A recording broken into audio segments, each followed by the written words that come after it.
Então, meninos, nós continuamos estudando sobre sistemas lineares. Hoje nós vamos falar sobre regra de Cramer.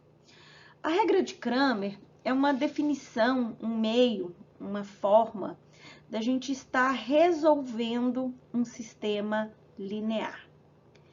Então, a gente já conhece os sistemas lineares. Vamos considerar, então, esse sistema linear aqui. A gente tem A1x mais B1y igual a C1. Esta aqui é a primeira equação que forma o sistema. A segunda equação, A2x mais B2y igual a C2. A segunda equação que forma o sistema.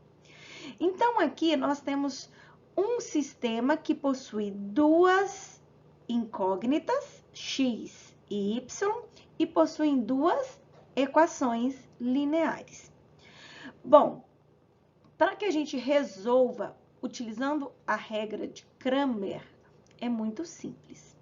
Primeiro, nós vamos resolver o determinante considerando o corpo do sistema. Aqui, ó, essa partezinha aqui, ó, antes da igualdade, né? Considerando os coeficientes das incógnitas. Nós já estudamos isso anteriormente, né? Quando a gente converte, a gente pega um sistema e escreve ele em forma de determinante. Então, o que vai acontecer aqui? Nós vamos pegar o A1, o B1 da primeira equação, A2 e o B2, e ele vai vir para cá, certo? Então, isso aqui forma o determinante da matriz, né? Dos coeficientes, certo? Depois, a gente vai fazer o determinante de x. Olhem aqui, ó, dx. O que é esse dx? No dx, nós vamos substituir os coeficientes de x pelo termo independente, pelos termos independentes, na verdade. Então, onde é o A1, nós vamos escrever o C1. Onde é A2, nós vamos escrever o C2. E vamos resolver isso aqui. Depois, nós vamos calcular o determinante de y. O que nós vamos fazer para calcular o determinante de y?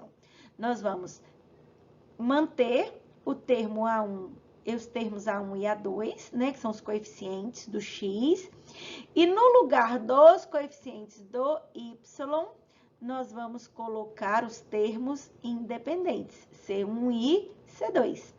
Aí é só a gente calcular esses determinantes.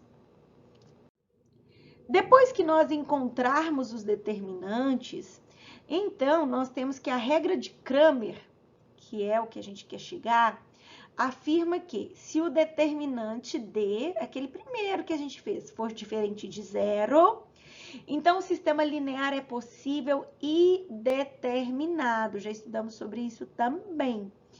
E a solução única x e y é dada por isso aqui, ó. O valor do x, num sistema a gente não está procurando as suas incógnitas, o valor de x vai ser dado por dx sobre o d.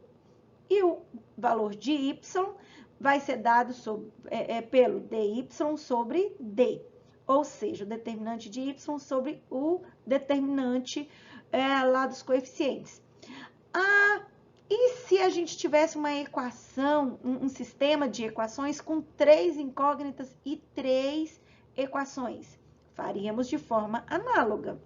Aqui a gente ia aumentar, por exemplo, o z, e aí seria o determinante do z, onde lá para calcular o determinante de z, a gente teria que substituir os coeficientes de z pelos termos independentes, e faríamos z igual ao determinante de z sobre o determinante. E assim por diante, certo?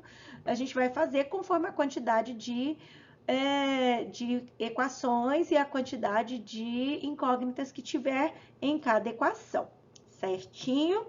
Bom, é muito importante que a gente consiga entender isso de uma forma bem simples e bem clara. Por quê? Porque a gente vai precisar muito disso aqui para resolver, porque isso aqui é a regra de Cramer, né? Bem simples, bem basiquinha. Agora nós vamos fazer um exemplo e a partir desse exemplo a gente parte para as atividades. Vamos lá então entender um pouquinho do exemplo? Exemplo. Resolver o sistema a seguir pela regra de Cramer, então não pode ser por substituição, tem que ser pela regra de Cramer, certo? Deixa eu limpar aqui porque eu dei um rabisco a mais aqui, pode nos atrapalhar. Então, pela regra de Cramer.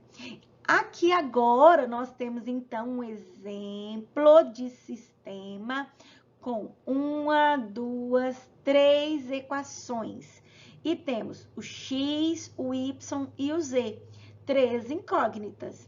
Então, o que nós vamos ter que fazer?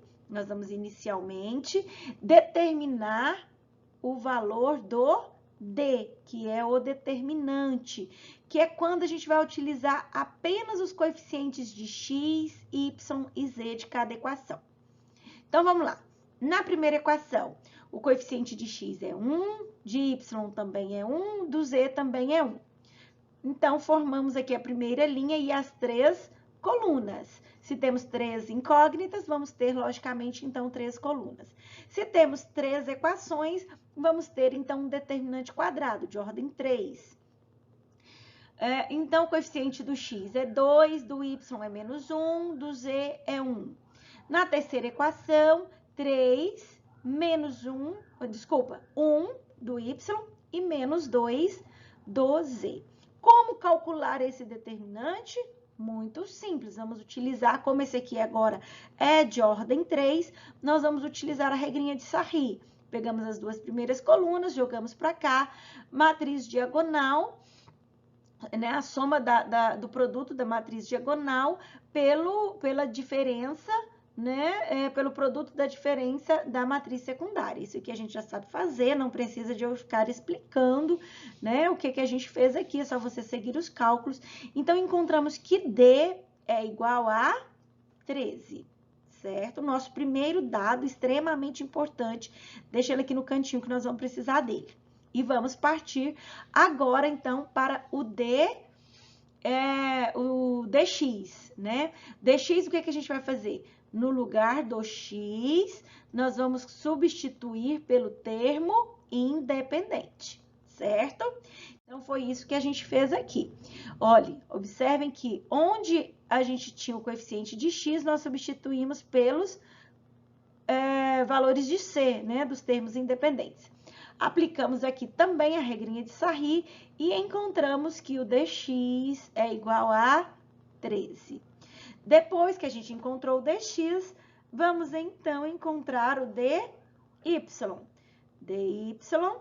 O dy nós vamos fazer a mesma coisa. A gente mantém o valor do x, o valor do z e vamos substituir os coeficientes de y pelos termos independentes. Agora aplicamos a regrinha de Sarri e encontramos que o dy é igual a 26. Esses cálculos aqui, eu creio que não sejam necessários estar reexplicando, porque a gente já fez muita atividade sobre isso, então eu creio que todos vocês já tenham entendido. Caso alguém não tenha alguma dúvida, me chama para que eu possa estar explicando, tá? Não deixem ficar com dúvidas. Agora, vamos então para o dz. O determinante de z, a gente mantém o x, mantém o y e substitui agora o z. Substituímos, temos um determinante 3 por 3, aplicamos a regrinha de Sarri, e quando a gente aplica, faz todos os cálculos, diagonal principal, diagonal secundária, nós vamos encontrar que o dz é igual a 39. Bom, então agora nós já temos os valores do dx, do dy, do dz e do d, né? Determinante de x, determinante de y, determinante de z e o determinante geral do sistema. Então, o que nós vamos fazer? Vamos encontrar, então, os valores de x, de y e de z. Para nós encontrarmos o valor do x, nós vamos fazer determinante de x sobre o determinante. Determinante de x que nós encontramos foi 13 e o determinante geral é 13. 13 dividido por 13 é 1. E agora o y, o determinante de y foi 26, dividido por esse mesmo 13. Observem que o d é sempre o mesmo. Observem aqui, ó. Tá vendo? Ele não muda. É o valor que a gente encontrou inicialmente. 26 dividido por 13, 2, certo? Depois, vamos encontrar o valor do z. Então, o determinante de z, nós encontramos aqui, é 39. 39 dividido por 13 dá 3. Então, nós já temos a solução. Os valores que definem a solução desse sistema é a terna. 1, 2 e 3. Por que que é a terna? Porque nós temos x, y e z. Valor de x é 1, valor de y é 2, valor de z é 3. Encontramos, então, a solução. Uma observação bastante importante. O sistema anterior só pode ser resolvido porque o d é diferente de 0. Já falamos isso, certo? Então, se você calculou o determinante, ele deu diferente de 0, você pode prosseguir porque ele é um sistema possível e determinado. Se o determinante for igual a 0, você pode parar por aí porque ele vai ser um sistema possível e indeterminado ou um sistema impossível. Ou seja, você não vai encontrar uma solução para ele dentro dos conjuntos dos números reais. Certinho? Espero que todos tenham entendido. Qualquer dúvida, podem me chamar no grupo durante a nossa aula ou pode me chamar no privado para que eu possa estar explicando, ok?